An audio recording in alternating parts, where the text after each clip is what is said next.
Sidang lanjutan terdakwa Nikita Mirzani kembali digelar dengan agenda mendengarkan tuntutan JPU. Nikita dituntut 11 tahun penjara dan denda 2 miliar rupiah terkait dengan kasus pemerasan dan TPPU. Persidangan atas terdakwa Nikita Mirzani kembali digelar di Pengadilan Negeri Jakarta Selatan atas kasus dugaan pemerasan disertai ancaman dan tindak pidana pencucian uang Kamis siang. Berdasarkan fakta yang terungkap di persidangan, jaksa menilai Nikita terbukti telah melakukan tindak pidana pemerasan disertai ancaman dan tindak pidana pencucian uang. Jaksa pun menuntut Nikita dengan pidana penjara selama 11 tahun dan denda sebesar 2 miliar rupiah subsidiar 6 bulan kurungan. Kuasa hukum Nikita pun menyampaikan jaksa tidak konsisten terhadap dakwaannya. Sebelumnya dalam persidangan telah dihadirkan sebanyak 19 orang saksi, termasuk 4 saksi yang meringankan Nikita Mirzani, 10 saksi ahli, hingga lebih dari 30 bukti baik cetak maupun elektronik. Dari Jakarta, Dilami Aulia, JB Jasin, Ahmad Putra, iNews melaporkan. Nah, pemirsa, bagi Anda yang ingin wisata akhir pekan, bisa coba deh datang ke Taman Margasatwa Ragunan, Jakarta Selatan, yang buka sampai malam hari mulai Sabtu besok. Tapi Gubernur Jakarta bilang, yang mau olahraga malam hingga pacaran bisa di Ragunan, tapi tetap pacarannya baik-baik.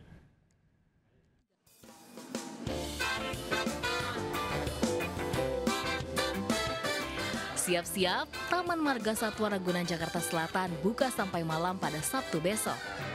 Program Night at Ragunan Zoo digelar setiap Sabtu malam mulai pukul 18 hingga 22. Gubernur Pramono Anung menyatakan pengunjung Ragunan bisa berolahraga di area sepanjang 1,8 km sambil menikmati suasana tenang malam Ragunan. Pengunjung juga bisa pacaran tapi harus baik-baik dan sesuai aturan. Meski buka sampai malam hari, tiket masuk Ragunan tetap sama, yaitu 4.000 untuk dewasa dan 3.000 untuk anak. Pihak pengelola Ragunan juga menawarkan paket keliling Ragunan malam hari dengan mobil shuttle untuk melihat hewan nokturnal. Tarif keliling Ragunan seharga Rp260.000 per jam untuk 5 orang. Ide membuka Ragunan sampai malam disampaikan Gubernur Pramono Anung September lalu. Pramono menyebut sudah saatnya Ragunan mengikuti Jepang, Singapura, dan Korea Selatan yang telah membuka kebun binatang hingga malam hari. Tim Liputan iNews melaporkan. Warganet digegerkan dengan pernikahan seorang kakek berusia 74 tahun dengan wanita berusia 24 tahun dengan mahar cek 3 miliar rupiah. Usai viral, keluarga mempelai wanita bilang bahwa mahar dari pengantin pria ternyata palsu. Saya nikahkan Sela Arika dengan mas kawin cek senilai 3 miliar rupiah. Geger video pernikahan seorang kakek Tarman 74 tahun dengan seorang wanita Sela Arika 24 tahun dengan mahar cek senilai 3 miliar rupiah di Dusun Sidodadi, Desa Jeruk, Bandar Pacitan. Bahkan penghulu dengan jelas menyebutkan nilai mahar yang fantastis saat ijab kabul diucapkan. Cek senilai 3 miliar rupiah. Sontak foto dan video pernikahan ini tersebar di sejumlah grup percakapan dan media sosial hingga muncul beragam komentar warganet. Tak hanya itu, tamu yang datang ke resepsi pernikahan juga diberikan uang Rp100.000 dalam amplop, di mana cek senilai 3 miliar rupiah palsu dan mobil mewah ternyata disewa. Bahkan sang mempelai pria membawa sepeda motor milik pengantin wanita.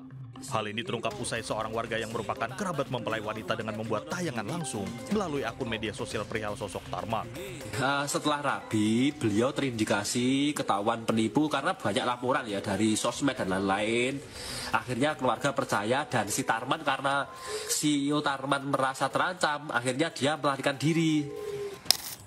Akibat kejadian ini pihak keluarga wanita pun syok. Keluarga mempelai wanita juga mengungkap fakta baru jika Tarman pernah dipenjara selama 2 tahun karena penipuan jual beli pedang samurai senilai 1 miliar rupiah. Tim Liputan iNews melaporkan. Nah, kalau nggak mau kena tipu, mahar nikah sebaiknya yang pasti-pasti aja dan barang dan fisiknya terlihat ya. Salah satunya adalah mahar emas. Tapi kalau harga emas terbang tinggi, para calon pengantin pastinya makin pusing menentukan hari.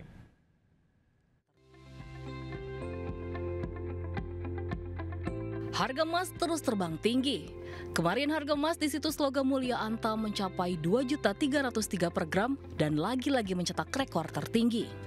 Harga emas Antam kemarin sudah naik 55% dalam setahun terakhir atau 114% dalam 2 tahun terakhir. Kilau emas membuat Logam Mulia ini menjadi primadona investasi masyarakat dalam 2 tahun terakhir. Tapi di tengah harga yang makin berkilau, kenaikan harga emas membuat para lajang makin was-was. Kalau berniat meminang pujian hati akhir tahun ini, para lajang tentu harus merogoh kantong lebih dalam untuk beli mahar emas. Terutama bagi warga Aceh yang biasa menggunakan emas sebagai mahar, alih-alih menggunakan uang tunai. Dengan uang 25 juta saat ini, emas mahar yang terbeli hanya sekitar 10 gram saja.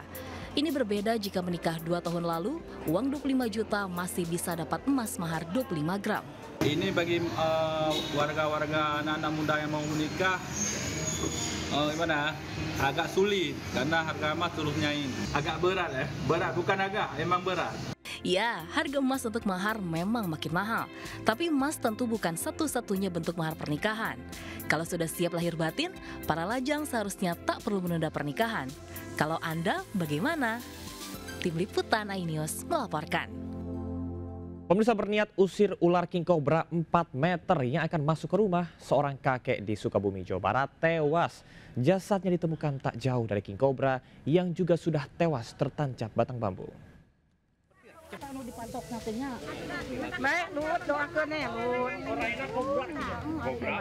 Seorang lansia bernama Abah Ocang ditemukan tewas di jalan setapak tak jauh dari rumahnya di Kampung Cipetir, Kecamatan Cidadap, Kabupaten Sukabumi, Jawa Barat.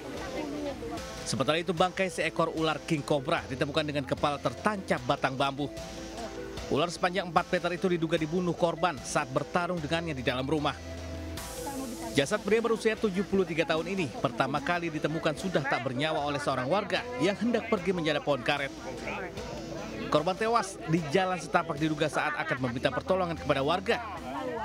Di bagian kaki kanan korban ditemukan luka bekas gigitan ular. Ular king cobra tersebut diduga berasal dari hutan dan kebun karet yang berada di sekitar rumah korban. Saat ini korban telah dimakamkan pihak keluarga di TPU yang tak jauh dari rumahnya. Dari Sukabumi, Jawa Barat, Budi Setiawan, iNews melaporkan.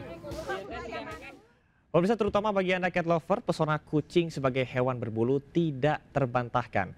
Namun selain cantik, kucing-kucing juga harus dirawat. Lantas bagaimanakah nasib kucing-kucing jalanan di Jakarta? Langsung saja kita akan lihat bersama dengan Naura Syafika yang sedang bermain dengan kucing-kucing liar di Jakarta. Naura, bagaimana kondisi kucing di sana?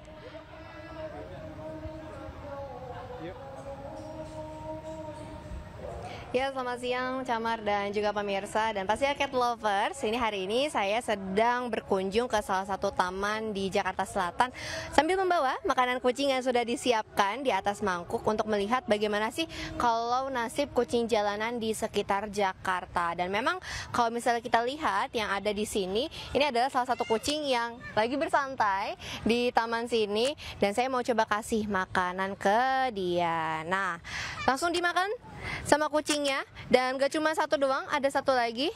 Nah, ini dia juga ikut bergabung. Kalau yang ini lebih ke snacknya ya, cat lovers. Ini bisa dikasih ke mereka. Tuh, karena mereka di sini tuh biasanya susah untuk mencari makanan, gak gampang. Mungkin kalau misalnya kucing rumahan mudah ya, karena pasti sudah disediakan makanan di rumah, minuman juga sudah disediakan, tempat tidur juga sudah disediakan. Tapi kalau dengan kucing jalanan seperti ini kadang kasihan karena mereka tidak ada tempat untuk makan, tempat untuk minum. Jadi mengandalkan kita sebagai manusia untuk bisa membawakan mereka makanan dan juga minuman. Tapi yang paling pentingnya lagi adalah bagaimana tanggung jawab kita sebagai cat lovers di saat kita memberikan makanan seperti ini. Karena jangan berantem. Karena kalau misalnya kita meninggalkan sampah seperti ini di taman, pastinya jangan berantem. Pastinya ini akan mengganggu lingkungan yang ada di sini. Jadi untuk cat lovers yang memang suka street feeding seperti saya, ini saya sarankan jika memang sudah selesai memberikan makanan seperti ini, bisa nanti makanannya atau bekas makanannya, mangkok sepertinya ini dibawa pulang kembali atau dibuang ke tempat sampah yang memang sudah disediakan di taman ini. Dan juga untuk cat lovers yang ada di sini, pastinya juga saya yakin kalau misalnya memberikan makanan kucing yang ada di sini tidak bisa memberikan di sembarang tempat. Di salah satunya mungkin bisa di tempat yang memang sudah disediakan. Salah satunya di taman ini memang sudah disediakan untuk memberi makan di sekitar sini.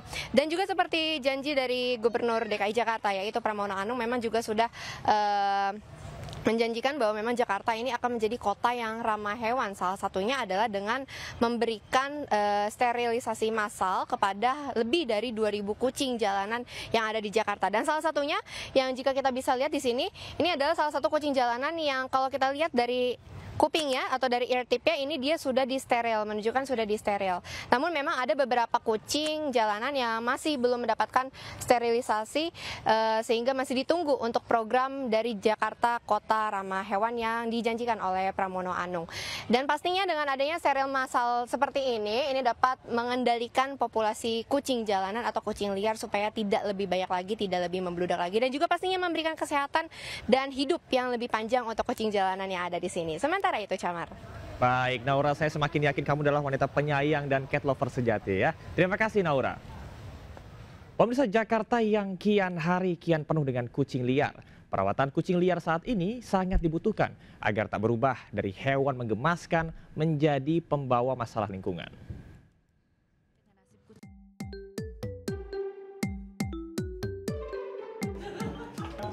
Kucing menjadi hewan domestik paling banyak digemari dan dipelihara masyarakat. Berbeda dengan nasib kucing liar di jalanan, jangankan vaksinasi, untuk sekedar makan saja mereka harus berjuang di taman hingga ke stasiun kereta.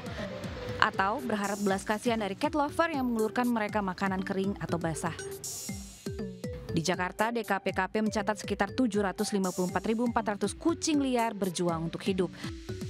Salah satu upaya Pemprov memberikan kesejahteraan pada hewan berbulu ini adalah dengan sterilisasi yang ditargetkan sebanyak 22.000 ekor kucing. Upaya ini selaras dengan janji Gubernur Jakarta Pramono Anung menciptakan Jakarta Kota Ramah Hewan.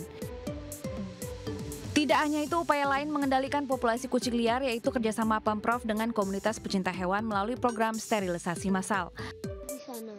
Keberadaan kucing liar di tempat umum bisa menjadi hiburan, tentu saja dengan syarat kondisi mereka sehat serta terawat.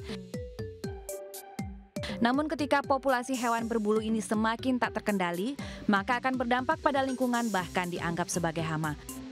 Seperti saat ini yang dialami oleh Australia, Selandia Baru, dan Inggris, ledakan populasi kucing membuat pemerintah setempat melabel kucing liar sebagai hama.